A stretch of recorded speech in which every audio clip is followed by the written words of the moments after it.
आप civil services में जाते हैं तो आपका एरिया ऑफ वर्क एक पर्टिकुलर डिपार्टमेंट तक कन्फाइन नहीं रहता है। अगर आपको नॉलेज नहीं है तो कॉन्फिडेंस नहीं आएगा, कॉन्फिडेंस नहीं आएगा तो आप जवाब भी देने में घबराएंगे या आपका जवाब भी सही नहीं निकलेगा। जो रूरल बैकग्राउंड से आ रहे हैं प्रोबेबली उनको सीसेट के पेपर के अंदर डिफ़िकल्टी कंपेरेटिवली ज़्यादा आ रही है। कॉन्फिडेंस भी आपकी पर्सनैलिटी में झलकेगा अगर आपको उस चीज़ के बारे में पूरा ज्ञान है।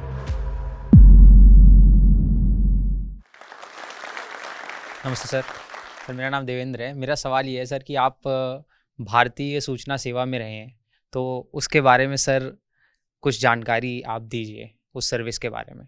देखिए, भारतीय सूचना सेवा सिविल सर्विसेज के थ्रू ही ऑफिसर रिक्रूट किए जाते हैं। एक ग्रुप ए सर्विस है, क्लास 1 सर्विस है। इसमें जो हमारे ऑफिसर सेलेक्ट होते हैं उनकी यहाँ Indian institute of mass communication है JNU में, वहाँ पे ट्रेनिंग होती है।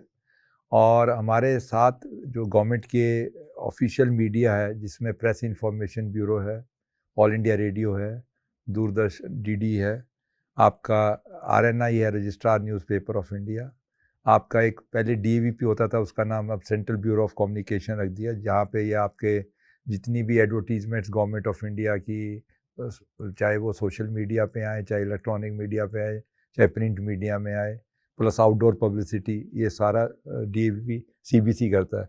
फिर एक पब्लिकेशन डिवीज़न है जो कि बुक्स वगैरह पब्लिश करते हैं ऑल इंडिया लेवल पे। इसमें आपका इंडिया रेफरेंस एनुअल भी आपने देखा होगा, एक जो सिविल सर्विसेज वाले काफ़ी यूज़ करते हैं, India authentic and all this, because ये सब गवर्नमेंट की पब्लिकेशन है तो ये ऑथेंटिक मानी जाती हैं। इसके अंदर जो इन्फॉर्मेशन दी गई है वो सभी मिनिस्ट्री से, सब जगह से कलेक्ट करके की जाती है। और इसके अलावा फिर हमारे ऑफिसर जो FTII पूना, जैसे film and television institute of India है, वहाँ पे भी हमारे डायरेक्टर जैसे या सीनियर पोजीशन में जाते हैं। फिर हमारे फॉरेन पोस्ट भी हैं 3-4 कंट्रीज़ में। हमारे जो ऑफिसर्स हैं वो as a special correspondent Sri Lanka में हैं, दुबई में है। वो वहाँ के अंदर जो भी इंडिया सेंट्रिक जितनी भी न्यूज़ होती है उसको वहाँ से वो they transmit to Delhi, all India radio में और दूरदर्शन के थ्रू। हमारा ढाका में है, नेबरिंग कंट्रीज में, नेपाल में है। तो इस तरीके से 6-7 पोस्टें फ़ॉरेन में हैं जो जहाँ पे ऑफिसर जाते हैं। और इसके अलावा फिर हम सेंट्रल डेपुटेशन पे भी जाते हैं, जैसे कि मैंने बहुत कई मिनिस्ट्रीज़ में सेंट्रल डेपुटेशन पे काम किया है। जैसे मैं आपको बताऊँ, स्टार्टिंग मैंने एग्रीकल्चर, मैं 84 बैच से हूँ, तो मैंने 90 टू 93, 89 टू 91 तक तो पहले एग्रीकल्चर मिनिस्ट्री में काम किया as a with the minister as additional private secretary. फिर I became under secretary in department of corp, उस टाइम कंपनी अफेयर कहते थे, जिसका नाम आजकल मिनिस्ट्री ऑफ कॉरपोरेट अफेयर के नाम से है। उस टाइम ये ministry of department of company affair था। 3 साल वहाँ रहे। फिर एक MRTP कमीशन में काम करने का मौका मिला, जो monopolies and restrictive trade practices commission, जिसकी जगह आजकल कंपटीशन कमीशन बना दी CCI ऑफ इंडिया, उसने उसको रिप्लेस किया है। फिर UPSC में जॉइंट सेक्रेटरी रहने का मौका मिला, वहाँ में डायरेक्ट रिक्रूटमेंट करने का। जो UPSC में 2 तरह की रिक्रूटमेंट होती है, एक थ्रू एग्जाम्स, करीब 16 एग्जाम्स कंडक्ट करती है UPSC for different and starting NDA combined defence services, combined medical, Indian forest service, civil services, Indian engineering service, 16 Indian economic and statistical services, 16 के करीब एग्ज़ाम होते हैं जो कम्पिटिटिव एग्ज़ाम्स के through होते हैं। इसके अलावा डायरेक्ट रिक्रूटमेंट होती है, जहाँ आपका एक्सपीरियंस और क्वालिफिकेशन के बेस पे आपको डायरेक्ट रिक्रूटमेंट की जाती है। उसमें एग्ज़ाम नहीं होता। जैसे आपको प्रोफेसर चाहिए HOD in orthopaedics in central government RML hospital में, सफदरजंग हॉस्पिटल में, तो वो डायरेक्ट रिक्रूटमेंट की पोस्ट प्रोफेसर चाहिए इन डिफरेंट सेंट्रल यूनिवर्सिटीज़, तो उनकी रिक्रूटमेंट जहाँ पे, अच्छा, फिर जिन स्टेट्स में स्टेट पब्लिक सर्विस कमीशन नहीं होती उनकी रिक्रूटमेंट भी UPSC के थ्रू होती है। जैसे कई यूनियन टेरिटरीज़ हैं, उनकी अपनी, दिल्ली में जैसे अपनी स्टेट पब्लिक सर्विस कमीशन नहीं है, तो दिल्ली गवर्नमेंट की जितनी भी रिक्रूटमेंट होती है सीनियर पोजीशन की, वो हम UPSC के थ्रू करते हैं। चंडीगढ़ हो गया, वहाँ भी स्टेट पब्लिक सर्विस कमीशन नहीं है। तो ये आपको मौका मिलता है जॉइंट सेक्रेटरी पे जैसे UPSC में काम करने का। और फिर हम I was director information and public relation government of Delhi में रहा मैं। यहाँ पे पूरा 3 साल गवर्नमेंट ऑफ दिल्ली की publicity, media coverage, chief ministers, all the ministers, we are responsible for their organising their press conferences, holding exhibitions, publication, trade fair में वो लगाना, पेविलियन लगाना अपना, जैसे दिल्ली गवर्नमेंट का, उसमें हमारा मेजर रोल रहता था। तो as a director information and publicity of the state government you have a major role. आप हेड ऑफ द डिपार्टमेंट बन जाते हैं, एक तरह से एचओडी का रोल था वो। फिर मैं अपने रिन्यूएबल एनर्जी में, जैसे इनके बैचमेट थे वो और हम इकट्ठे थे director in ministry of new and renewable energy deputation पे, क्योंकि वहाँ पे क्या होता है सभी सर्विसेज के लोग आते हैं, अलग अलग सर्विसेज से डिफरेंट मिनिस्ट्रीज में, आईएएस के भी आते हैं, central service, this is central services. Indian information is except 3 services which are all India services, IAS, IPS and IFS, Indian Foreign Service, Forest Service, not Indian Foreign Service। ये 3 all India services हैं जिनके कार्डर होते हैं, उनको particular state कार्डर दिया जाता है। बाकी जितनी सर्विसेज हैं, Indian foreign service, Indian revenue services, Indian railway services, trade service, ये ऑल आर सेंट्रल सर्विस, ये सब सेंट्रल सर्विसेज में आती हैं।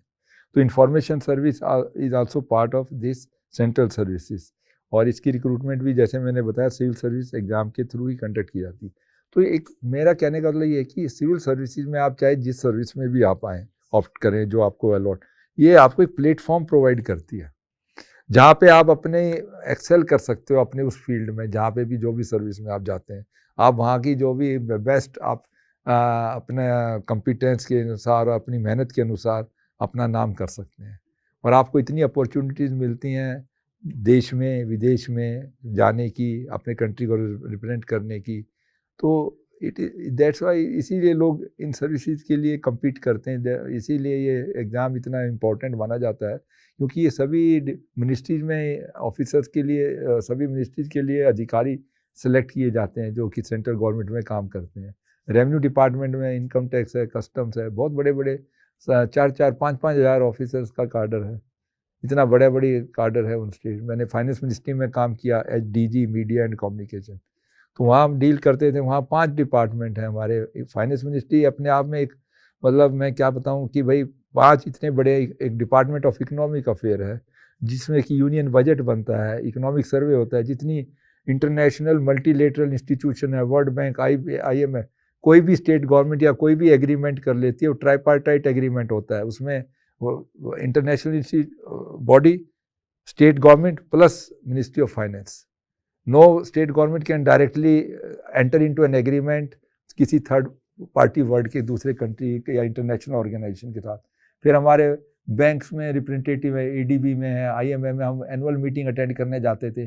स्प्रिंग मीटिंग होती है IMF की, वर्ल्ड बैंक की वाशिंगटन में, ADB की फिलीपींस में हेडक्वार्टर है। अभी 2-3 बैंक और बन गया, न्यू डेवलपमेंट बैंक बन गया शंघाई में, AIIB बन गया, Asia infrastructure and investment bank. तो इतना बड़ा, ये तो एक डिपार्टमेंट बता रहा हूँ। फिर रेवेन्यू डिपार्टमेंट है जिसमें कस्टम और इनकम टैक्स के ऑफिसर होते हैं, 4-4, 5-5 हज़ार का ग्रुप A ऑफिसर्स है उनमें, ऑल इंडिया लेवल पे। GST जैसे रिफॉर्म आया आपका 2017 में, 2017 में आया मेजर इनडायरेक्ट टैक्स रिफॉर्म, तो वो हम उस टाइम में वहीं था, DG मीडिया, हमने पूरा कैसे हैंडल किया। डीमोनिटाइजेशन हुआ जब आपके 2000 के और ये नोट बंद हुए और करेंसी रिप्लेस की गई, उस टाइम कितना, अभी जो हमारे RBI गवर्नर हैं डॉक्टर शक्तिकांत दास, वो उस टाइम हमारे सेक्रेटरी इकोनॉमिक अफेयर होते थे, उनके साथ हमने दिन में 4-4, 5-5 बारी प्रेस कॉन्फ्रेंस करते थे हम लोग कि 2000 के नोट कौन से ATM में नहीं अवेलेबल हैं, रिकैलिब्रेशन, बिकॉज साइज अलग था तो रिकैलिब्रेट करने पड़े, और वो प्रायर अनाउंसमेंट हो नहीं सकती थी, कहीं लीक हो जाती प्रायर में तो पर्पज ही डिफीट हो जाता। तो जब सब अनाउंसमेंट होने के बाद ये सारे कार्यक्रम हुए, तो उसमें कितनी लाइनें लगती हैं, कहाँ पैसा नहीं पहुंचा, कहाँ पे करेंसी नहीं है, किस बैंक में नहीं है। मतलब इट इज़ 2-3 महीने ऐसा टास्क था कि आप पूछिए मत।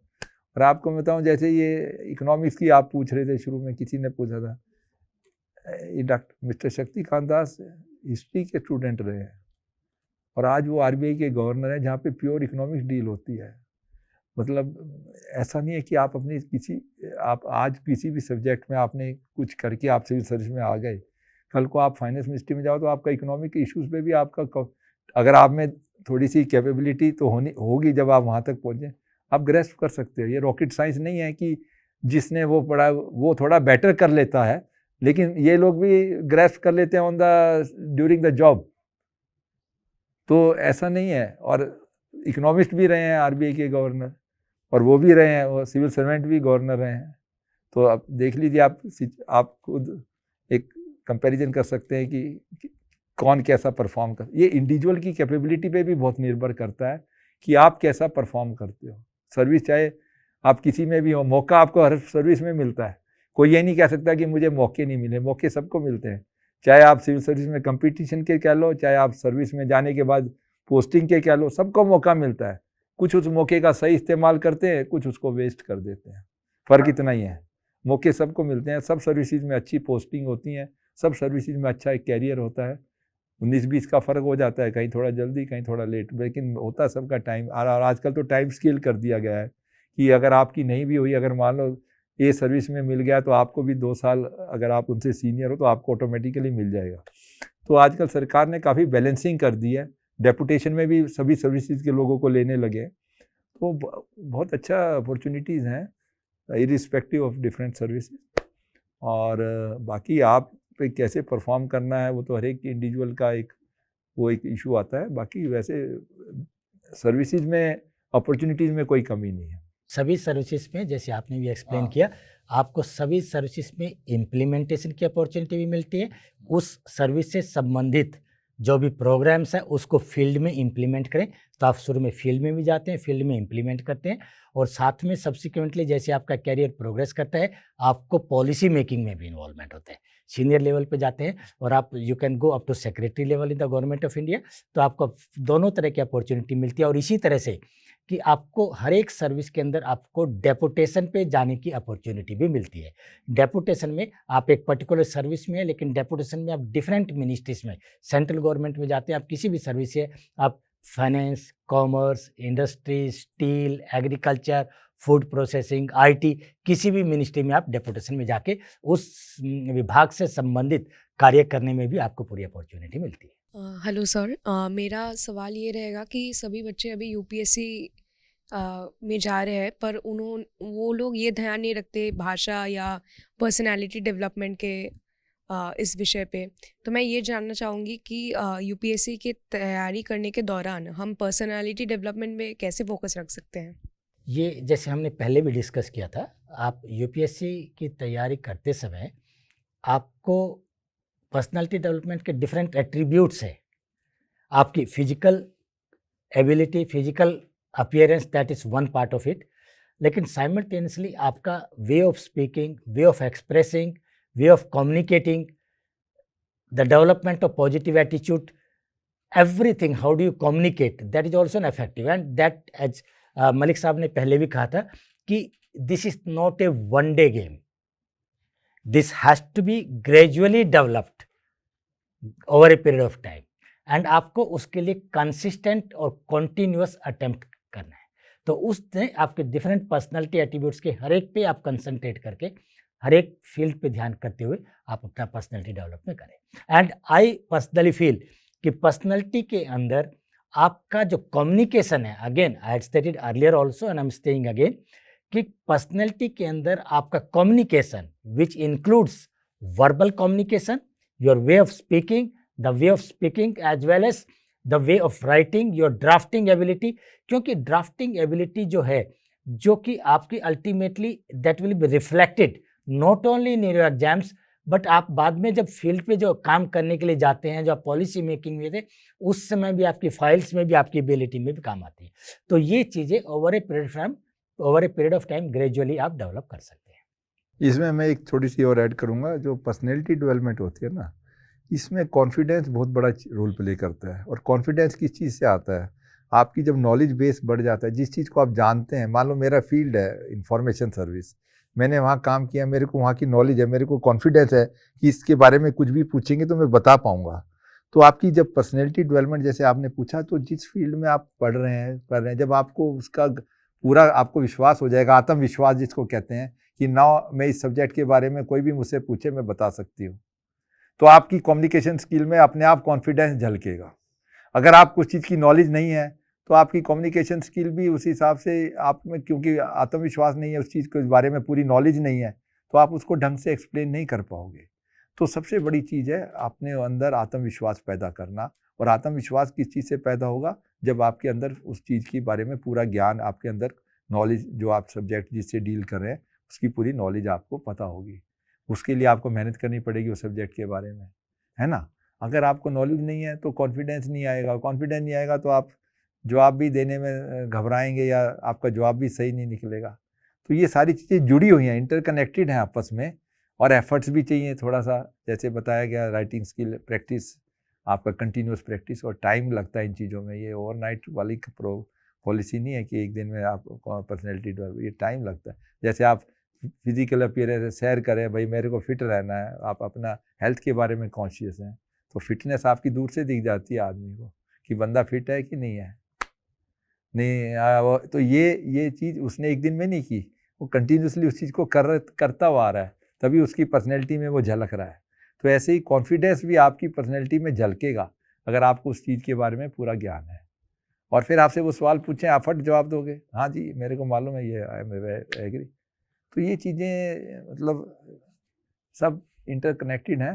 तो इसके लिए आपको कंटिन्यूसली एफर्ट करना चाहिए, अपना नॉलेज बेस बढ़ाना चाहिए, थोड़ा अपना आत्मविश्वास बढ़ाना चाहिए, और तो आपका पर्सनैलिटी में भी अपने आप निखार आहिस्ता आहिस्ता आएगा। हेलो सर, मेरा नाम नेहा है और मेरा आप दोनों से सवाल है कि आपके नज़र में क्या लगता है आपको कि आने वाले समय में भारतीय सिविल सेवा में क्या क्या सुधार होने की आवश्यकता है, जो आपको लगता है कि होना चाहिए? जी, थैंक यू। देखिए, एक तो जो बच्चों के पर्सपेक्टिव से अगर मैं देखता हूँ, मेरा पिछले 3-4 साल का एक्सपीरियंस ये है कि बच्चों को CSET के पेपर में डिफ़िकल्टी आ रही है। ये CSET के पेपर का ऑब्जेक्टिव ये था कि आप उसके अंदर आपकी ये जज किया जाए कि आपकी रीजनिंग कैपेबिलिटीज़ क्या है, आपकी कॉम्प्रिहेंशन कैपेबिलिटी क्या है, आपका ओवरऑल एप्टीट्यूड क्या है, क्वांटिटेटिव एप्टीट्यूड आपको जज करते हैं, आपकी लॉजिकल रीजनिंग क्या है, ये सब बेसिकली फैक्ट्स हैं। तो उसमें बच्चों को थोड़ा डिफ़िकल्टी आ रहा है, तो उसमें आगे कैसे सुधार किया जा सकता है कि उसमें बच्चों को उसमें यूनिफॉर्मिटी रहे, और जो डिफरेंट बैकग्राउंड से बच्चे जो आ रहे हैं, स्पेसिफिकली मुझे लगता है कि प्रोबेबली जो बच्चे इंटीरियर से आ रहे हैं, जो रूरल बैकग्राउंड से आ रहे हैं, प्रोबेबली उनको CSET के पेपर के अंदर डिफ़िकल्टी कंपैरेटिवली ज़्यादा आ रही है। तो मुझे लगता है कि उस पेपर को कैसे और ज़्यादा स्ट्रीमलाइन किया जा सकता है, या उसकी पहुंच कैसे की जा सकती है, और वो जैसे आपने पहले भी कहा कि वो एक लेवल प्लेइंग फील्ड प्रोवाइड करे, और जो बच्चे इंटीरियर से आते हैं उसको उसके बारे में डिफ़िकल्टी न आए, ये एक एरिया मुझे लगता है कि उसके अंदर कुछ काम किया जा सकता है। जहाँ तक जनरल स्टडीज़ के पेपर है, मुझे लगता है कि जो पहले जो एक्सपेंड किया गया है और जो 4 पेपर है वो ठीक है, क्योंकि वो आपकी overall awareness about your society, about your economics, history, geography की पॉलिटिकल बैकग्राउंड्स, क्योंकि आप जैसे हमने पहले भी कहा कि आप सिविल सर्विसेज में जाते हैं तो आपका एरिया ऑफ वर्क एक पर्टिकुलर डिपार्टमेंट तक कन्फाइन नहीं रहता है। स्पेसिफिकली जैसे आपका कैरियर प्रोग्रेस करता है तो आप डेपुटेशन पे किसी भी डिपार्टमेंट में जा सकते हैं, और उस जगह के डिपार्टमेंट में जाते हैं तो आपकी ये जो मल्टीलिंगुअल, मल्टी डिसिप्लिनरी जो बैकग्राउंड रहती है, जो आपने स्टडी किया है, वो डेफिनेटली काम में आती है। तो वो आई थिंक कि वो ठीक है। सब्जेक्ट का मेरा अपना ओपिनियन है कि जो एक सब्जेक्ट, एटलीस्ट एक सब्जेक्ट रहना चाहिए, क्योंकि डोमेन नॉलेज एक जज करने के लिए कि आपका एकेडमिक कैरियर भी कैसे रहा है वो है। तो इसलिए मुझे लगता है कि बाकी सब ये एक एरिया CSET वाले पेपर में एक देखने की आवश्यकता है। काफ़ी बता दिया इन्होंने। आप सिविल सर्विसेज एग्जामिनेशन में इम्प्रूवमेंट की बात करें या सिविल सर्विसेज में एज ए किस चीज़ के बारे में आप इम्प्रूवमेंट चाहते हैं? सर, सिविल सर्विसेज में। मतलब आफ्टर आप सर्विस में आने के बाद क्या रिफॉर्म सिविल सर्विस में? जी जी जी, बिल्कुल। देखिए, सिविल सर्विसेज में आज आप देख रहे हैं आज के माहौल में जो है, एक तो सबसे बड़ी चीज़ है कि आजकल जो नए बच्चे आ रहे हैं, थोड़ी सी उनमें हमने नोटिस किया, जो सिविल सर्विसेज में आ जाते हैं शुरू में ही, तो थोड़ी सी एरोगेंस दिखाई देती है उनमें, कि जैसे मैंने एग्ज़ाम क्वालिफाई कर लिया, मैं सिलेक्ट हो गया फाइनली, तो एक मेरे में थोड़ी सी तो देखिए खुशी की तो बात होती है, नो डाउट, एक अच्छा मौका, लेकिन एरोगेंस नहीं आनी चाहिए, क्योंकि उससे क्या होता है कि आपका जो सिविल सर्विसेज में आने का जो पर्पज़ है उसमें है कि आप आम आदमी के लिए एक क्या करेंगे भविष्य में, जब आप सिविल सर्वेंट का एक कोई जॉब असाइनमेंट आपको मिलेगा, तो उस लिहाज से देखा जाए तो आप वो हमें जब हम कोचिंग के लिए गए, जब लाल बहादुर शास्त्री एकेडमी में आफ्टर क्वालिफाइंग ये सब सिविल सर्विस एग्जाम्स, वहाँ पे डायरेक्टर ने हमें एड्रेस किया, जिसमें सभी सर्विसेज के जो 84 बैच के हम सारे ऑफिसर मौजूद थे। तो उसने कहा कि you are a public servant, you are a public servant, you are not something big, your salary is paid from the exchequer of India, which is taxes paid by the common man of this country, so you are accountable to them. उनके प्रति आपका दायित्व है, आप उनके, वो आपका पे दाता है, आपकी सैलरी उनके थ्रू आती है जो टैक्स वो पे करते हैं। तो और एक दूसरी चीज़ उन्होंने ये कही, इसलिए कोई माइंड में ये मत रखना कि भाई हम कोई बहुत बड़ी चीज़ बन गए हैं। आपका काम है, आपका कोई भी कार्य ऐसा होना चाहिए जिससे आम आदमी की ज़िंदगी में सुधार हो। पहला चीज़ हमेशा ये ध्यान रखना। दूसरा, उन्होंने जो आज तक मुझे याद है एक बात और कही थी कि always keep your head on your shoulder and foot on the ground. कभी हवा में मत उड़ना, आप पाँव ज़मीन पे रहने चाहिए और आप धरातल से जुड़े रहने चाहिए। ये नहीं है कि भाई हम बहुत हवा में उड़ने लग जाएं। तो ये दो चीज़ें उन्होंने जो उस टाइम हमें ट्रेनिंग के दौरान फर्स्ट अपने उन्होंने बताई, वो मुझे अभी तक याद है कि एक तो हमारे अंदर एरोगेंस नहीं आनी चाहिए, डाउन टू अर्थ रहना चाहिए, अकाउंटेबिलिटी। आजकल के सिविल सर्वेंट्स में अकाउंटेबिलिटी का भी एक बड़ा भारी इशू है, वो जो शिफ्टिंग और रिस्पॉन्सिबिलिटी एंड अकाउंटेबिलिटी, ये भी एक बड़ा इशू रहता है कि उस एक दूसरे पे हम वो कह देते हैं ये उसका काम है, ये उसने करना चाहिए था, वो कहता नहीं इनको करना है। तो ये भी एक थोड़ा है रिफॉर्म्स की जरूरत सिस्टम में। और सबसे बड़ी चीज़ तो ये है कि भाई जो हम सर्विस में जब आते हैं, तो जब भी यंग बच्चे आते हैं तो वो एक नए विजन के साथ, एक नया गोल के साथ आते हैं। बट ग्रेजुअली क्या होता है, वो सिस्टम के अंदर इतने रम जाते हैं कि सिस्टम फिर उनको चलाने लगता है। तो इम्प्रूवमेंट अगर सिस्टम में करनी है तो आपको एक थोड़ा सा स्टैंड लेना पड़ता है कई दफ़ा। अब वो स्टैंड लेने की क्षमता हर एक की अलग अलग होती है। उस बारे में अभी ये चीज़ें स्टेज पे तो हम नहीं डिस्कस कर सकते, पर है वो हर एक, कई इंडिविजुअल होते हैं बड़े स्टैंड लेने वाले होते हैं, कई नहीं होते हैं। तो ये डिपेंड करता है, पर्सनैलिटी ट्रेट्स भी होते हैं इंडिविजुअल के, कोई किस तरीके से हैंडल करता है सिचुएशन को, कोई किस तरीके से हैंडल करता है। तो ओवरऑल मिला के रिफॉर्म्स तो देखिए होने चाहिए विद टाइम। टेक्नोलॉजी आती है, नई टेक्नोलॉजी आती है, उसका मैक्सिमम यूज़ होना चाहिए। ह्यूमन इंटरफेस जैसे अब कम होता जा रहा है, इनकम टैक्स रिटर्न हम भरते हैं, हमें पता ही नहीं हमारा असेसमेंट ऑफिसर कौन है, डायरेक्ट ऑनलाइन हो जाता है, तो जिससे ताकि कम से कम ह्यूमन इंटरेक्शन हो। तो ये कई चीज़ें हो रही है, इम्प्रूवमेंट भी हो रही है, और कई चीज़ों में और इम्प्रूवमेंट का भी स्कोप है, फ्यूचर में बहुत स्कोप है। तो समय के अनुसार आई थिंक चीज़ें बदलेंगी, जैसे जैसे डिमांड आएगी, नई चीज़ों की ज़रूरत महसूस होगी, उस हिसाब से ब्यूरोक्रेसी में भी चेंज आएगा। इट्स वेरी इंपॉर्टेंट, लाइक जो यंग जनरेशन आ रही है, they have to be tech savvy. Specifically अगर आप देखेंगे सभी डिपार्टमेंट में सभी सर्विसेज प्रोवाइड करने के लिए there are time lines,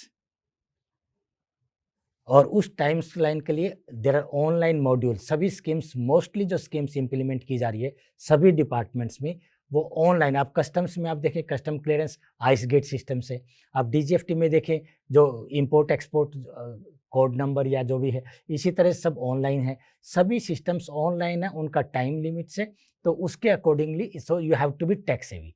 and one thing which is very important again, which I would like say for the civil services perspective, is that integrity aspect, and that is your own decision, and there should be absolutely no compromise on that one.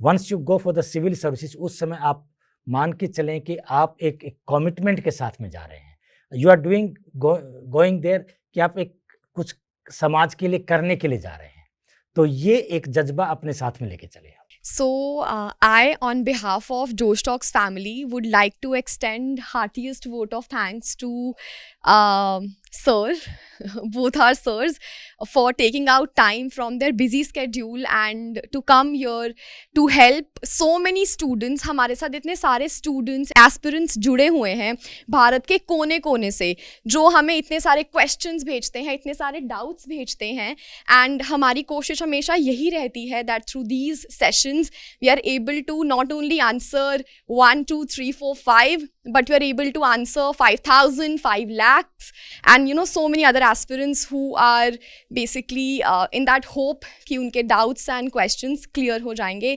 And thank you so much, sir, again to come here and be with us. We would also like to convey our thanks to Josh Talks for providing us an opportunity of communicating with the students, and we also convey our thanks to all the students who have come here. Hello aspirants, हम में से बहुतों का सपना है IAS officer बनना, लेकिन ये जर्नी बहुत मुश्किल है.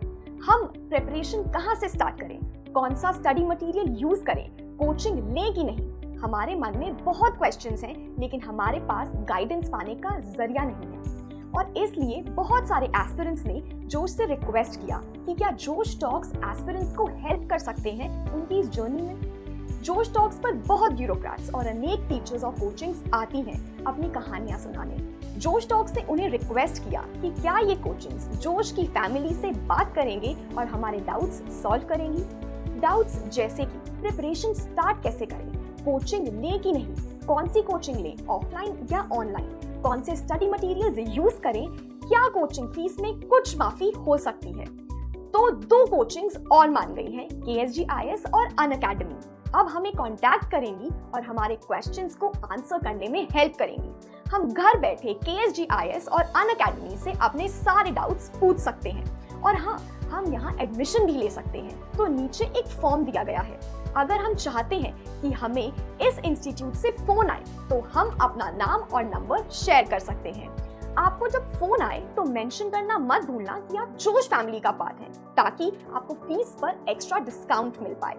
Best of luck to all aspirants. जोश हमेशा हमारे साथ खड़ा है. जय हिंद.